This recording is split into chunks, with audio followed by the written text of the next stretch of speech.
The ringed hand came down first. Vivian Ashford's rings cracked against the marble like a gavel, and the whole breakfast hall flinched with her. The silver flinched, the crystal flinched. 3 armed men at the doors flinched. Fire her! Her voice did not rise. It never had to, today. At the head of the table, Dominic Ashford did not move. He was reading the morning's numbers the way other men read scripture. And he did not look up when his mother spoke. And he did not look up when the new maid crossed the long room with a coffee service balanced on one steady arm. But he looked up when she set the cup down. Not the china, not the gold-rimmed service that had poured for senators and killers. A small cup, old, chipped along the lip, a robin painted by hand on its belly, its red breast worn thin by a thumb that had held it 1,000 mornings and was 10 years dead. Nora Quinn placed it in front of him without a word. Dominic's jaw locked. Something moved behind his eyes that no ledger had ever put there. A guard by the window went very still. Coffee steamed into the silence, and the old man's fingers, which had signed away lives without a tremor, hovered over the little painted bird and did not touch it. He opened his mouth to speak. Rewind 1 week. She came in the rain, in a coat 2 seasons old, carrying a single soft-sided bag that a woman running from something learns to pack in 4 minutes flat. The Ashford estate ate her whole. Iron gates, a mile of drive, a house the size of a courthouse where the marble was cold enough to keep meat. You pour at 7, the head housekeeper told her that first morning, all clipboard and warning. Mr. Ashford takes it black. You do not speak to him. You do not look at him longer than it takes to set the cup. The last girl who forgot that is not here anymore. A pause. Understand? Nora understood. Nora was very good at understanding things quickly and saying almost nothing about it. Her hands were the first thing wrong with her, though no one noticed yet. Too sure, too clean at the knuckle, too practiced at the wrist, hands that had done fine, terrible work under bright lights, that knew the exact pressure of a pulse and the exact weight of a life going out. She wore them now around a coffee pot. She wore them like a coat over something else. The kitchen had shelves of cups, rows of them, matched, gleaming, worth more than the house she'd grown up in. And down on the bottom shelf, pushed back into a corner where the light didn't reach, wrapped once in a cloth and left there like a grave. Nobody visited the little robin cup. She saw it on the 2nd day. She stopped breathing for a second on the 2nd day. On the 3rd morning, she took it down, washed the dust from it with hands that shook exactly once, and poured Dominic Ashford's coffee into it. The hall went wrong the moment she came through the doors. A guard's hand drifted toward his jacket. The housekeeper made a small, strangled sound, and Dominic looked at the cup, and then he looked at her, and his stare pinned her to the floor like a hook through cloth, searching her face for something, anything, that would tell him how a hired girl in a borrowed coat had reached back 10 years into a dead woman's mornings, and pulled out the one object in this house that could still open him. She met his eyes. She did not explain. She never would explain. Not that morning, not for a long time, because the why was the whole of it, and the why was hers, and she had learned in a place with hospital white walls that you give away your reasons only to people who have already decided to hurt you. He drank from the robin cup. His hand was not quite steady when he set it down. She counted that as a mistake and made it every morning anyway. The house had rules, and the house had a room. East wing, third door, always locked, and the staff walked past it, the way you walk past a wound, quickly, eyes ahead. On her fourth night, unable to sleep in a servant's bed in a killer's house, Nora heard it. A music box, thin, tinny, turning in the dark somewhere past that sealed door. 6 notes, then a stumble, then 6 notes again, the tune of it, climbing and falling in a shape her body knew before her mind did. She stopped in the corridor, with her hand flat against the cold plaster, and her breath gone entirely. Because she knew that melody. She knew where the box stuck on the 7th note. She knew it, the way you know a lullaby someone sang over you, or the way you know a song you were made to listen to in the worst hours of your life. And her face, when she heard it, was not the face of a stranger. A guard rounded the corner and found her there. "That room's sealed," he said, not unkindly, already steering her back. "Has been for years. Nobody goes in. You don't ask about it." He looked at her a beat too long. "You all right?" "Cold," she said. It was the first lie she'd told in the house, and it was a small one, and it cost her nothing. She was very good at that, too, which brings the week around, back to the marble hall, back to the ringed hand, and the gavel crack and fire her. Today, Vivian's eyes had found the cup. Of course they had. She, of all the living, knew what it meant. That painted robin, that little worn breast of red, and the sight of it in a servant's hand had put a color in her cheeks that was not anger, but something older and worse. "She is impertinent," Vivian said. "She overreaches. Get rid of her before lunch." Dominic set down the ledger. He rose. He crossed to the empty chair at his right hand. The chair no one sat in, the chair that had not held a body in 10 years, and he pulled it out from the table with a scrape that went through the room like a blade drawn slow. "Sit down," he said to the maid. Then, without taking his eyes from his mother, he lifted the pot himself and poured the girl's coffee with his own killing hands. The silence that followed had weight. It bent the light. And 2 doors down and 2 nights on, when Nora finally saw where the music box played, the sealed room, the dust, the portrait on the far wall of a young woman laughing, a young woman holding a small chipped cup with a robin painted on its belly. She looked away too fast, far too fast for a stranger. The house ran on money the way a body runs on blood, and that week the blood came up short. Bran Kelly brought it to Dominic in the study. Before dawn, Bran, the oldest of the crew, a slab of a man who'd buried more people than he could name, and never once looked rattled. He looked rattled now. He laid 3 ledgers on the desk and tapped a column with one thick finger. "The wash is clean going in," he said. "Comes out light. Every 3rd run, a little skimmed, careful, patient. Somebody inside knows the schedule. Somebody who sees the whole board." Dominic said nothing.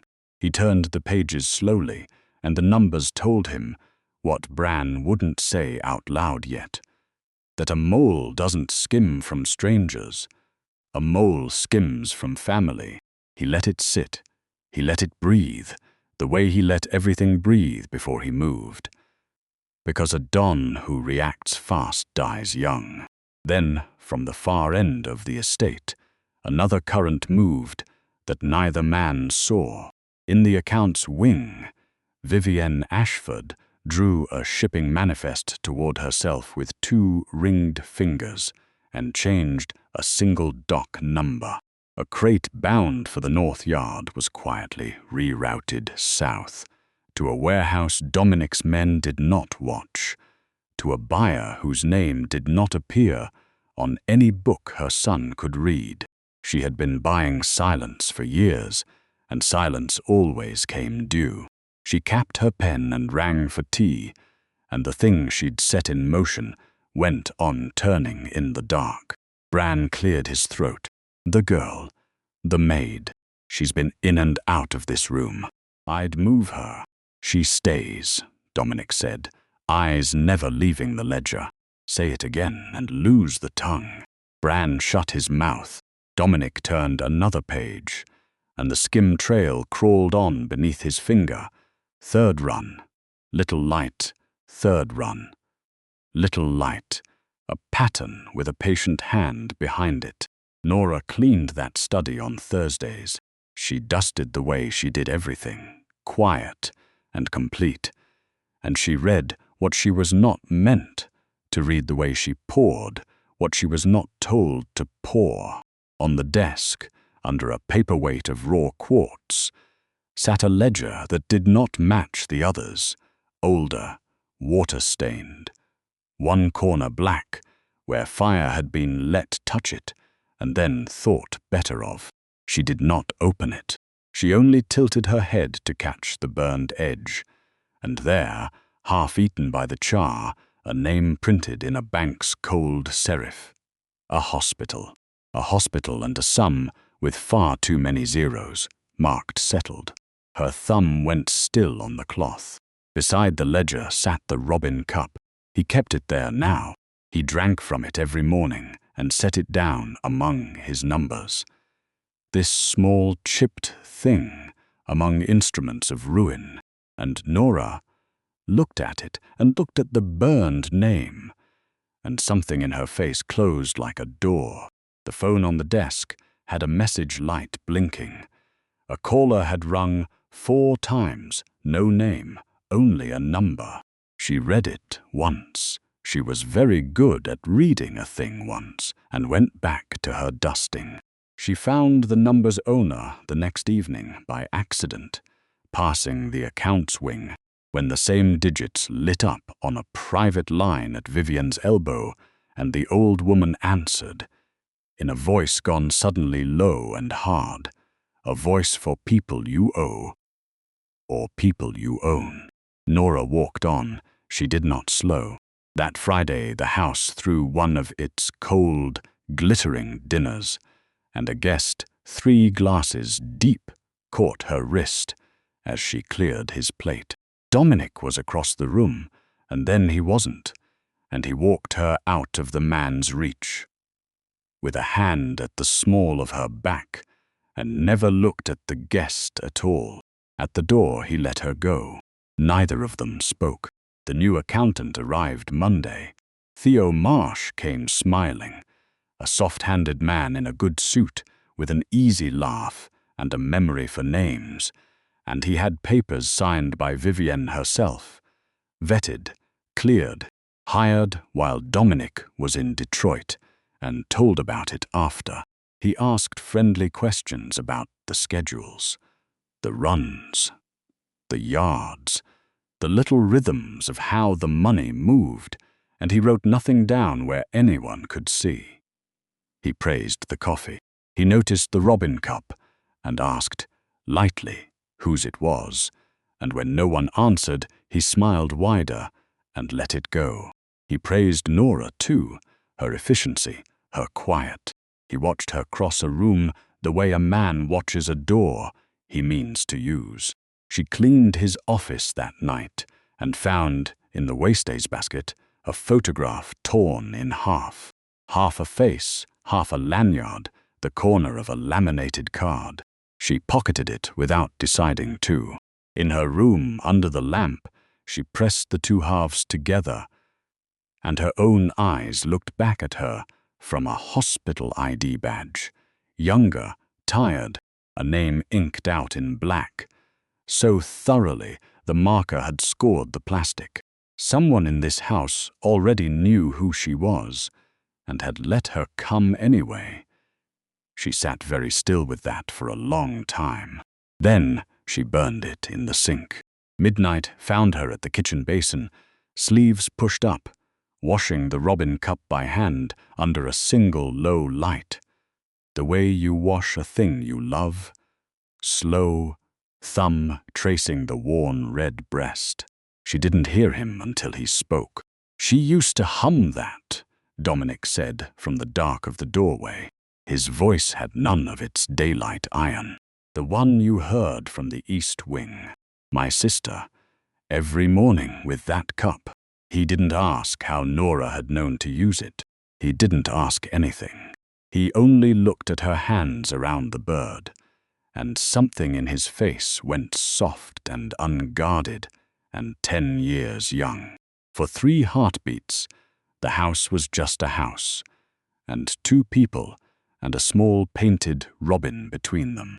Then the radio on his hip crackled. Bran's voice clipped and cold.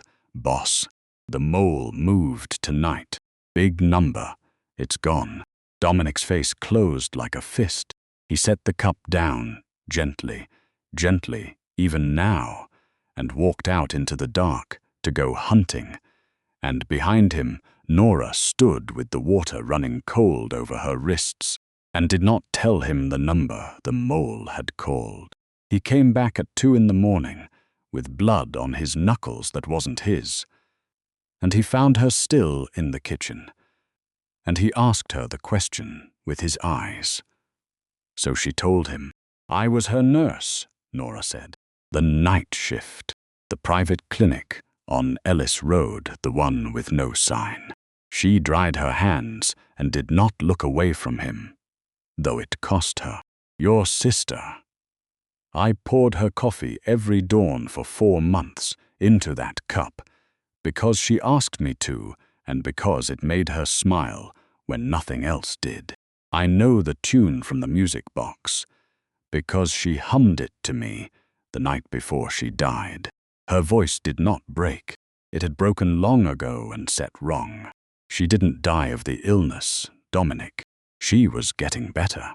I charted it, I saw it, and then one morning the file was gone, and so was she. And the clinic closed inside a week, and everyone who worked that floor was paid to disappear or made to." She swallowed. "I came here because I'm the last one who knows she was murdered, and I couldn't pour that cup for her anymore. So I poured it for you." The kitchen was very quiet.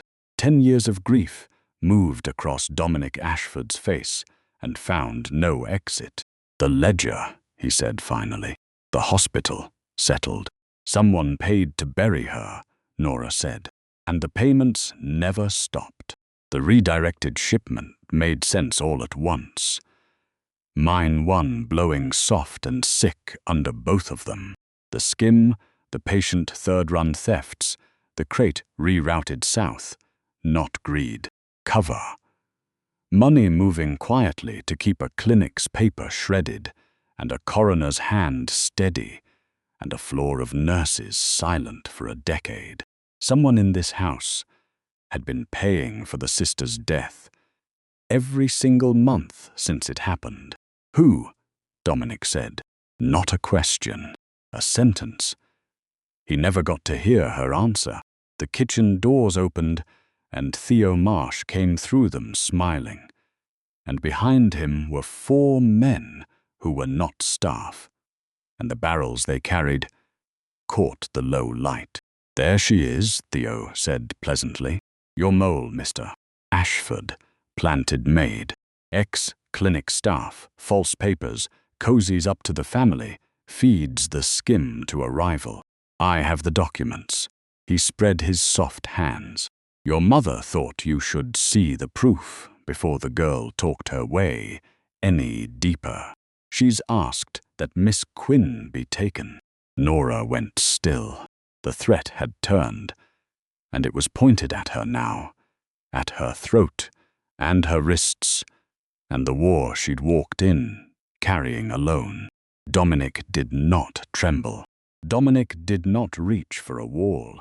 He set the robin cup he'd been holding onto the counter and turned to face 4 guns with the flat calm of a man who had faced far more, and his own hand came to rest on the pistol at his hip without hurry.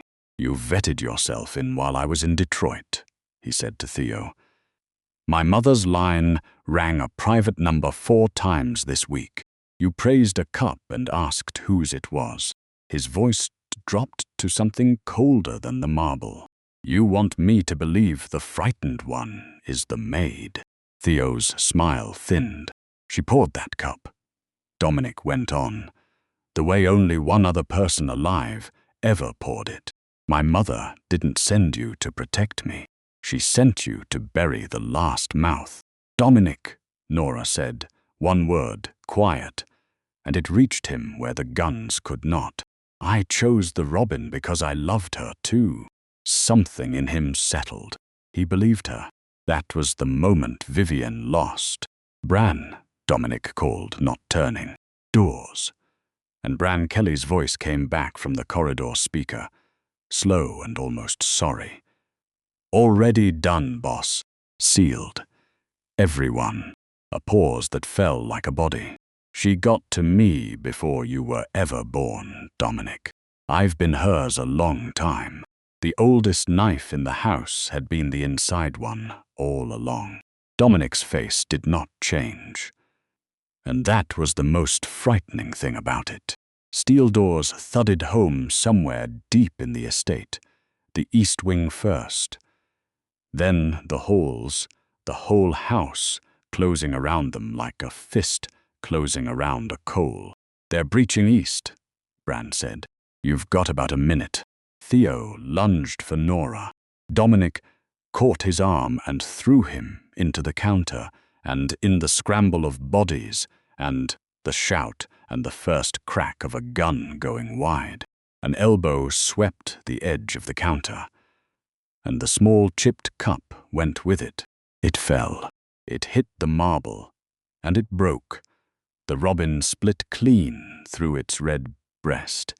10 years of a dead woman's mournings, scattered across the cold floor in 3 white pieces, and Nora cried out as if it were bone, as if it were her own. As boots hammered down the east wing hall, and the doors ahead of them began to buckle, Nora moved before the fear could reach her. She had the burned ledger page folded against her ribs, and the scored badge in her pocket. And she had watched this house long enough to know where its voice lived. She threw herself past Theo's grasping hand, past the shatter on the floor, and slammed her palm down on the wall panel by the pantry, the house comms, the one that fed every earpiece and every corridor speaker in the estate at once. "This is the Maid," she said, and her voice went into every room. "The clinic on Ellis Road. The Ashford accounts have paid to bury it for 10 years. The same skim you're all hunting. It wasn't a rival. It was this house. I have the ledger. I have the name. Vivian Ashford killed Dominic's sister and has been paying you all to look away ever since. For one heartbeat, nothing. Then the character of the house changed. She heard it. Men in the halls who had loved that dead girl. Men who'd carried her coffin, going still, then going the other way. Loyalties are cheap until you name the thing they've been bought to forget. Bran's hand closed on the back of Nora's collar and dragged her off the panel. He hauled her down the corridor and through the one door that still stood open. The sealed room, the east wing, dust and silence, and the portrait on the far wall of a laughing young woman holding a small painted cup. He shoved Nora against the wall beneath it and put his pistol to her forehead. "Clever," Bran said, breathing hard. "Too clever. Should have stayed a maid." There was no exit. The window was barred. The hall behind him, full of the men still loyal to the old woman. And the gun was cold against her skin. Nora had nothing left, nothing but the truth she'd already spent, and a single white shard clenched in her fist, the robin's broken breast, its edge biting into her palm, blood slicking her fingers. She looked past the barrel, up at the portrait. "She hummed to me the night before you people killed her," Nora said quietly. "She talked about her brother. She said he was gentler than he let anyone see." Her eyes came back to Bran's. "You held her coffin, didn't you? I saw it in your face the first day. You've hated yourself every morning since." The gun wavered. Just slightly, just enough. The door behind Bran opened without a sound. Dominic came through it the way winter comes through a window. No shout, no warning, only presence. Bran started to turn, and Dominic was already on him, one hand seizing the pistol wrist and wrenching it wide, the other driving the man's head into the doorframe with a crack that folded him. The gun clattered to the floorboards. Bran went down beneath his own weight, and Dominic stood over him, chest heaving, entirely in command of a room that had meant to be Nora's grave. 20 years, Dominic said to him, low, "And you sealed my doors for her." He put his boot on the pistol and slid it away. "You'll live long enough to say it to the crew's faces." Down the hall, the balance had already broken. Vivian's shooters found themselves outnumbered by men who had just heard the truth over their own earpieces, and one by one, the barrels lowered. When Dominic walked Nora out beneath the portrait, his mother stood at the head of the marble hall. She had ruled by fear, and every man she'd bought had stepped back from her. "Dominic," Vivian said, and for the first time her voice had a crack in it. "You would believe a servant over your own blood." "You made her a servant," he said. "You made me an orphan twice." He did not raise a hand to her. He did not need to. Her power was gone, and she could see it in the eyes of every man in the room. "You'll answer for her, in front of the ones who loved her." He turned from his mother as though she were already dust. "Take her. She lives. She'll want to." They led Vivian away, seething, alive, stripped of everything she'd killed to keep. And in the wrecked kitchen, among the 3 white pieces of a dead woman's cup, Dominic turned to Nora. He pulled her against him, one arm hard across her back, the other cradling her bleeding hand up between them, and he held her there in the ruin, as though the whole broken house could burn around them. And he would not let go.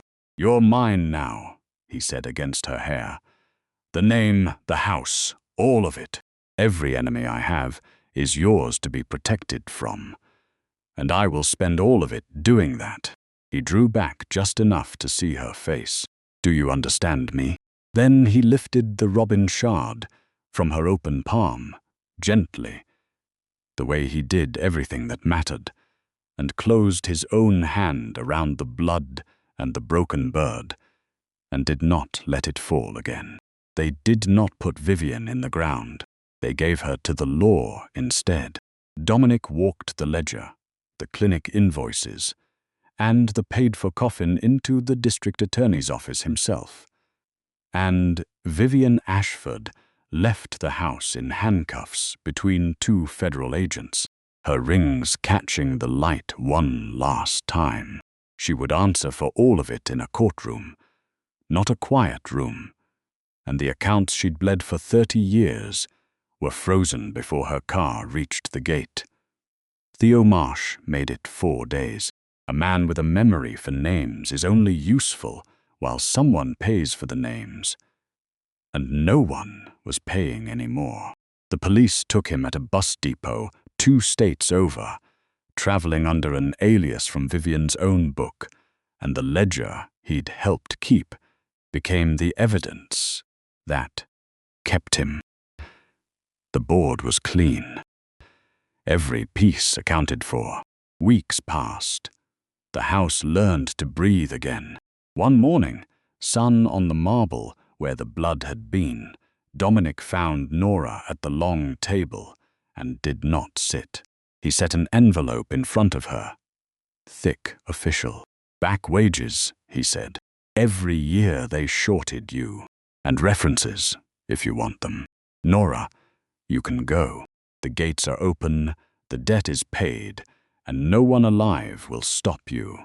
I need you to know that before anything else I say." Nora looked at the envelope for a long moment.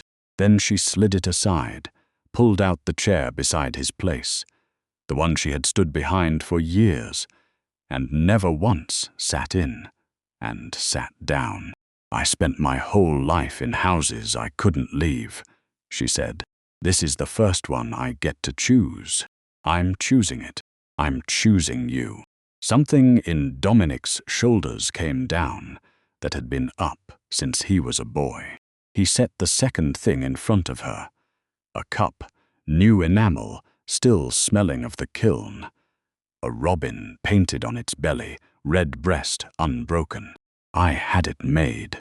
The old one earned its rest. He poured her coffee into it himself, the way he had that first morning, then took her hand, the one that used to shake, and kissed her knuckles like a vow. "This is yours. This house is yours. I'm yours if you'll have the whole troublesome package." She laughed, the first laugh that room had heard in a decade, and did not let go of his hand. It was Nora who noticed it. 3 mornings later, because a maid's eyes never fully retire.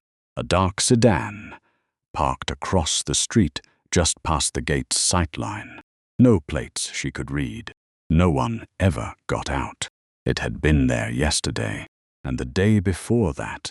She stood at the window with the robin cup warm in her hands, watching, and the engine turned over.